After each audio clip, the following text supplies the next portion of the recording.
Finally 9 ঘন্টা জার্নির পর আমরা চলে আসলাম পেলিংয়ে। আর পেলিংয়ে আমাদের এই হোটেলটার নাম ছিল মাউন্ট মঙ্গোলিয়া। আর এখানে ওয়েলকাম করলো আমাদের খুব সুন্দরভাবে। এদের কিন্তু হোটেলটা ভীষণ সুন্দর, আমাদের পুরো ট্যুরের মধ্যে সবথেকে বেস্ট হোটেল আমাদের এই পেলিংয়ের হোটেলগুলোই ছিল। আর এটা হচ্ছে আমাদের রুমটা কত বড় তোমরা দেখতে পাচ্ছ। সকালবেলা হলে আমি তোমাদেরকে বাইরেটা দেখাবো।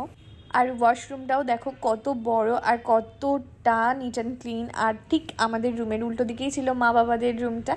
এটাও দেখো রুমটা কত সুন্দর, আর বাথরুমও প্রায় একদমই সেম আমাদেরটার মতনই।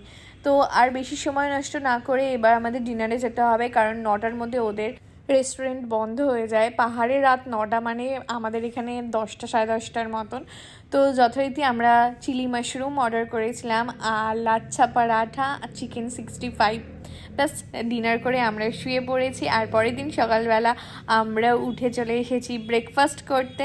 গ্যাংটকে যে কদিন ছিলাম ওয়েদার ভীষণ ক্লিয়ার ছিল, বাট আজকে একটু মেঘলা ওয়েদার, ওই জন্য কাঞ্চনজঙ্ঘা এখান থেকে দেখা যাচ্ছে না। তো সকালবেলা আমরা ব্রেকফাস্টে নিয়েছিলাম ছোলে ভাটুরে। এখানে ছোলে ভাটুরেটা সব জায়গায় মোটামুটি থাকে।